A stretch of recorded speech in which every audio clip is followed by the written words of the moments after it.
मन की महत्वपूर्ण भूमिका विषय चल रहा है, जिसमें मन के विघ्नों का हम विचार कर रहे हैं। मन के 6 विघ्नों को हमने जाना है। आज 7वें विघ्न के बारे में जानते हैं। वे 6 विघ्न हैं जिनको हम जान चुके हैं। व्याधि रोग से ग्रसित होता है, स्तयान जी चुराना, स्तयान के बाद संशय, जहाँ संशय नहीं करना है, माता पिता के प्रति, गुरुओं के जो सद्गुरु हैं प्रति आदि संशय। चौथा है प्रमाद, 5वां आलस्य, 6ठा अविरति। और अब हम 7वें का विचार करते हैं। वह 7वां है भ्रांति दर्शन। भ्रांति दर्शन भ्रांति का हो जाना। यह भ्रांति अविद्या और अज्ञान की परिचायक है, लेकिन यह ज्ञानी को भी हो सकती है। भ्रांति किसी को भी हो सकती है, लेकिन जो भ्रांति का निवारण करता है वह मनुष्य कहलाता है।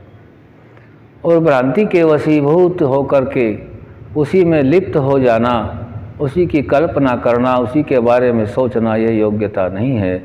इसीलिए भ्रांति दर्शन मन का 7वां विघ्न बताया गया है।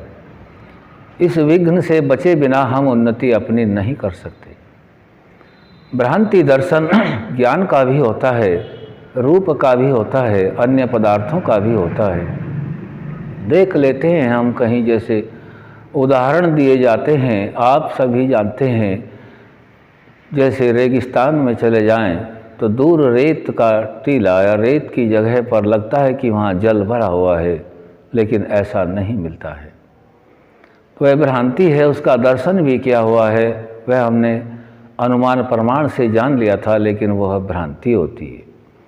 सड़क पर यदि चलें तो सड़क पर भी ऐसा लगता है, जब धूप अच्छी निकली हुई है, ज्येष्ठ का महीना हो, तो उसमें से जो वायवीय गुण होकर के वायु में नीचे का जल ऊपर को उठता है, तो वह जल की भांति फैला हुआ दिखाई देता है। लेकिन नज़दीक जाते हैं तब वह भ्रांति से हम अलग हो पाते हैं। अंधेरे में भी भ्रांति हो जाती है। कुछ विद्वानों के कहे हुए कथन की भी भ्रांति मनुष्यों को होती है। जैसे विद्वान अपनी शास्त्रीय भाषा में बोलते हैं और सामान्य जन लौकिक भाषा में उसका अर्थ निकाल लेते हैं। कई बार ऐसा हो सकता है, होता भी है, कि विद्वान अपनी बात को कहता है, लेकिन सामान्य जन अपनी भाषा में उसका अर्थ अनर्थ ही कर लेते हैं। यह भ्रांति बहुत ही खतरनाक है। इसका उत्तर यह देते हैं, यदि इस प्रकार की भ्रांति किसी वक्ता के संभाषण से हो जाती है, तो वह व्यक्ति उसी वक्ता से उसका संशय समाधान कर लेवे, तब वह भ्रांति नहीं है। और मनुष्य की योग्यता भी यही कहती है। उसको ज्ञान सीखने की जो स्वाभाविक गुण प्रक्रिया होती है, उसमें वह अग्रणी होता है। जो भ्रांति का निवारण या तो उसी समय या समय रहते कहीं अलग से समय लेकर के उसका निवारण करते हैं, वह मनुष्य सदा उन्नति को प्राप्त होते हैं। क्योंकि मनुष्य का यहाँ यह भी देखा जाना होता है कि कोई भी मनुष्य, चाहे वह कितना ही बड़ा विद्वान और कितना ही योगी तपस्वी क्यों न हो, पूर्ण नहीं हो सकता। पूर्ण तो केवल परमपिता परमात्मा है। अपूर्णता ही पूर्णता की ओर जाती है। यह शरीर हमें अपूर्ण रूप में मिला है, लेकिन यह शरीर, इससे हम नियम, संयम, तप, त्याग आदि में चला करके पूर्णता की ओर बढ़ सकते हैं। तभी हमें आनंद प्राप्त हो सकता है। तो हम यह भ्रांति दर्शन का विषय लेकर के विचार कर रहे हैं कि भ्रांति हमें न हो, क्योंकि यह मन का विघ्न नंबर 7 बताया गया है। महर्षि पतंजलि ने योग दर्शन के माध्यम से इस विघ्न से हमें बचना है।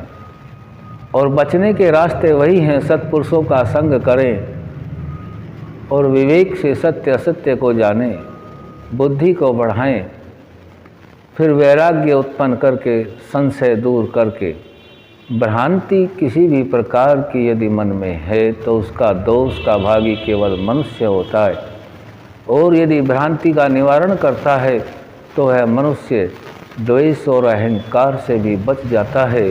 जो व्यक्ति निवारण करता है तो वह अपने को कम ज्ञानी, अल्प ज्ञानी मानता है, और जो दोष का निवारण नहीं कर पाता, चाहे उसे ज्ञान है, सद्ज्ञान या नहीं है, लेकिन वह अपने ज्ञान को बड़ा मान करके विद्वान को भी छोटा मान लेता है, वहाँ उसके अंदर द्वेष और अहंकार जन्म कर जाता है, जो मन की व्याधि बनती है, मन का विघ्न बनता है।